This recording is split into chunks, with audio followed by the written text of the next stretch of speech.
Good morning guys, आप सबका स्वागत है मेरे चैनल पे टॉपर्स हब पे। तो यहाँ मैं आपको बायोलॉजी का चैप्टर नंबर 2 बायोलॉजिकल क्लासिफिकेशन में टॉपिक मोनेरा कवर करवाऊँगी। तो मैं यहाँ आपको नीट के लेवल का प्लस एनसीईआरटी के साथ सब कुछ कवर करवाऊँगी ये वीडियो में। तो हम जब भी कोई भी चीज़ स्टार्ट करते हैं, जैसे हमने मोनेरा पढ़ना है, तो हम उसकी सबसे पहले जनरल इंट्रोडक्शन लेते हैं, जैसे कि उसकी हैबिटेट, उसका स्ट्रक्चर, उसका साइज़, हमने सब कुछ जानना होता है। तो हम स्टार्ट करते हैं सबसे पहले मोनेरा की हैबिटेट के साथ। सबसे पहले आपको पता होना चाहिए कि जो मोनेरा है वो यूकैरियोटिक सेल्स होते हैं, वो यूकैरियोटिक होते हैं। इसके साथ इसकी हैबिटेट की बात करें तो एक वर्ड यूज़ होता है यहाँ पे, कॉस्मोपॉलिटियन। ये वर्ड का मतलब होता है कि जो मोनेरा है वो हर जगह पर प्रेजेंट होता है, चाहे वो डेजर्ट हो, चाहे वो कोई भी कोल्ड प्लेस हो, मतलब कोई भी अनयूजुअल हैबिटेट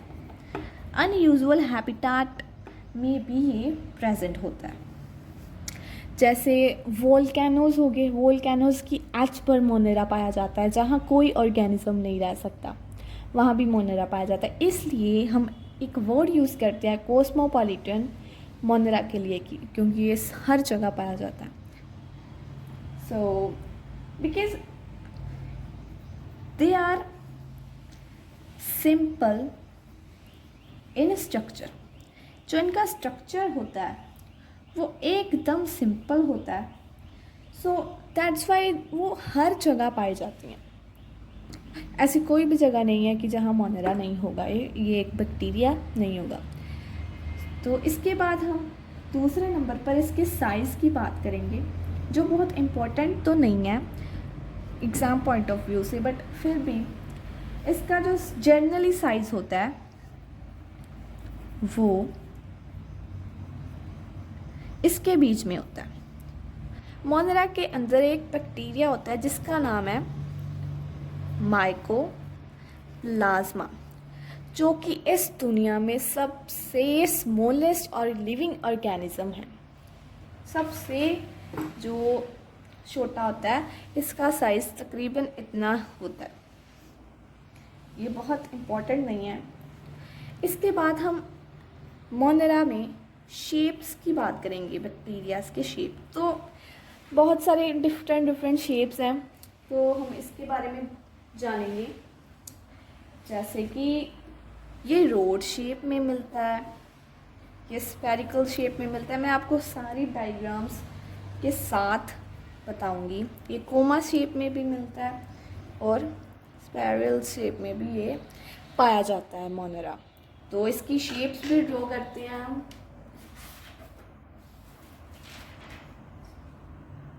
तो मैंने आपको इसकी शेप्स के बारे में बताना था, तो मैं ये बताना चाहूँगी कि इसकी बहुत डिफरेंट शेप्स होती हैं। सबसे पहले ये जब राउंड शेप में मिलता है, इस राउंड शेप में इसको हम कोकस कहते हैं। अगर ये एक ऐसी एक चेन में मिलता है लाइक दिस, तो इसका नाम स्ट्रेप्टोकोकस होता है। और ये सब इम्पोर्टेंट है, आपको पता होने चाहिए। इसके बाद अगर कोई इस शेप में मिलता है, सिलेंड्रिकल लाइक शेप में, तो उसका नाम होता है बैसिलियस। इसके अलावा जो एक कोमा शेप के बैक्टीरिया होते हैं, वो एक कोमा शेप में मिलते हैं, ऐसे ऐसे। इसके बाद अगर देखो, अगर ये दो कोकस के बैक्टीरिया साथ में हो, तो इसे हम डाइकोकस कह देते हैं। ये सिंपल है बहुत। और इसके साथ अगर स्फेरिकल में एक चेन हो, तो इसका नाम होता है स्ट्रेप्टोबैसिली।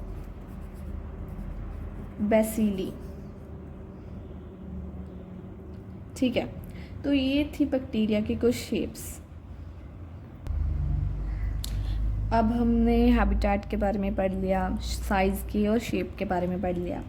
अब हम पढ़ेंगे मोनेरा के स्ट्रक्चर के बारे में।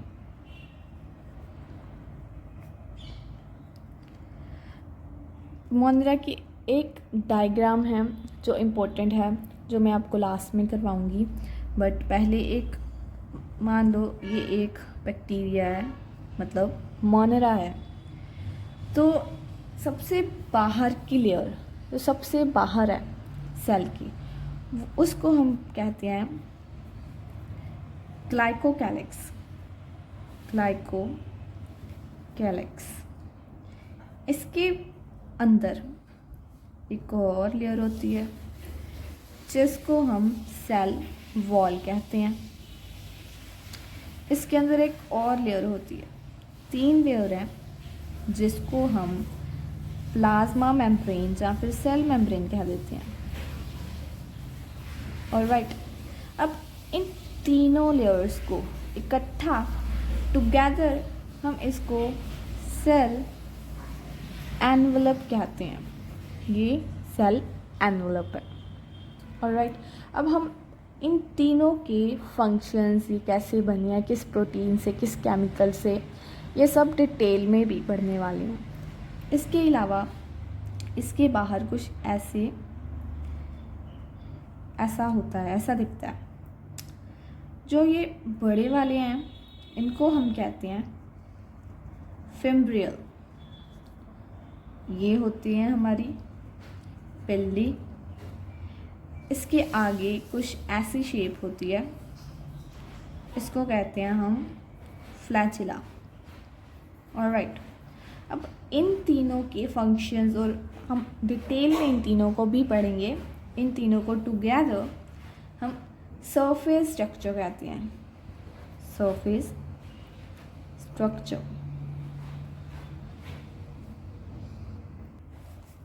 तो सबसे पहले हम ग्लाइकोकैलिक्स की बात करते हैं। उसके बारे में सबसे पहले तो डिटेल में पढ़ना है हमको। ग्लाइकोकैलिक्स, तो ये आउटर मोस्ट लेयर है। आउटर मोस्ट लेयर है, तो ये बनी किसकी होती है? This is made up of mucopolysaccharide. इसकी ये बनी होती है glycocalyx layer. Glycocalyx layer actually 2 types की होती हैं। एक जो होती है वो लूज होती है और एक जो होती है वो हार्ड होती है। जो हार्ड वाली होती है लेयर, उसको हम कैप्सूल कहते हैं। उसका नेम एक्चुअल में कैप्सूल है। और जो लूज वाली होती है उसको हम स्लाइम लेयर कहते हैं। स्लाइम लेयर ये लूज होती है, ये प्रिवेंट करती है हमको, पानी की कमी नहीं होने देती है सेल को, प्रिवेंट फ्रॉम डिहाइड्रेशन। उसके बाद जो हार्ड लेयर होती है, जो कैप्सूल होता है, वो सख्त होता है, टफ होता है और थिक होता है। ये प्रोवाइड करता है पैथोजेनिसिटी। इसके आपको डिफरेंस आ सकता है, रेयर केस है, बट फिर भी मैं आपको करवा देती हूँ। ये लूज होती है एंड थिन होती है। कैप्सूल टफ होता है एंड थिक होता है। ये स्लाइमी होती है, इसलिए ही इसका नेम स्लाइम लेयर डाला है। इसके बाद ये हमें ये प्रोवाइड करती है पैथोजेनिसिटी, मतलब डिसीज़ कोजिंग एबिलिटी होती है इसके पास, बट इसके पास नहीं होती। और ये हमको डिहाइड्रेशन से सेल को प्रिवेंट करती है, बचाती है। और इसके बाद मैंने कहा था कि सबसे पहले ग्लाइकोकैलिक्स आती है। दूसरे नंबर पर जो लेयर आती है सेल में वो है सेल वॉल। इसके बारे में हम कुछ ज़्यादा डिटेल में पढ़ेंगे क्योंकि ये ज़्यादा इम्पोर्टेंट है। अब देखो, सेल वॉल की बात करते हैं तो हमको तो बचपन से यही पता है कि सेल वॉल जो होती है वो प्लांट्स में मिलती है, बट मैं आज आपको बता रही हूँ कि सेल वॉल होती है वो बैक्टीरिया में भी प्रेजेंट होती है। तो जो सेल वॉल बैक्टीरिया में प्रेजेंट होती है वो किसकी बनी होती है? वो एक केमिकल है जिसका नाम है पेप्टिडोग्लाइकन। इस केमिकल की बनी होती है। इस पे कार्बोहाइड्रेट और अमीनो एसिड होता है। मैं आपको बताती हूँ। सबसे पहले तो आप नैम और नैक के बारे में जान लो कि इस सेल वॉल जो होती है वो नैम नैक की भी बनी होती है। अब आप कहोगे कि वो पेप्टिडोग्लाइकन की है या फिर नैम नैक की है, तो आप सारी वीडियो देखो, आपको पता लग जाएगा एंड तक। तो सबसे पहले तो इसकी फुल फॉर्म जो होती है एन एसिटाइल ग्लूटामिक एसिड, जो कि आपको लर्न करनी होगी, और नाम की एन एसिटाइल म्यूरामिक एसिड। तो एक्चुअल में जो हमारी सेल वॉल होती है, बेसिक तो आपको पता ही है कि वो रिगिड होती है। उसके अंदर वो एक शेप देती है प्लांट्स को। तो बट इन बैक्टीरिया केस वो कैसी होती है, जैसे नाम,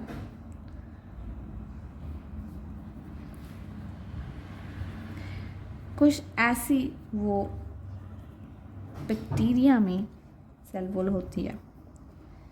यहाँ भी NAM, NAG, NAM, NAG, NAM. Actual में नैम और नैम के बॉन्ड बने होते हैं वो एक चेन से। अब जो ये चेन है वो अमीनो एसिड की होती है। अमीनो एसिड की चेन होती है ये, ऑलराइट। और इसके बाहर जो होता है वो ग्लाइकेन का बना होता है।